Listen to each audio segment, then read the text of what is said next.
Ayan, nagtanim ako na ano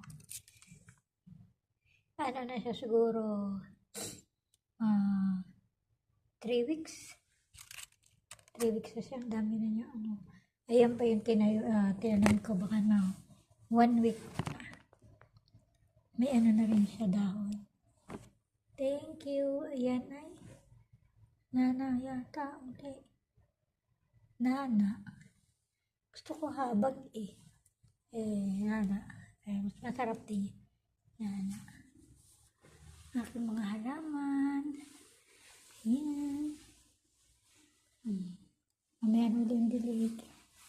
Ayan. Ito muna. Ayan. Ito, ano to nadaan ko sa hilot-hilot. Naputol na yung dati. Ayan, nagsuplingan na siya. Ayun, ang taba din nun.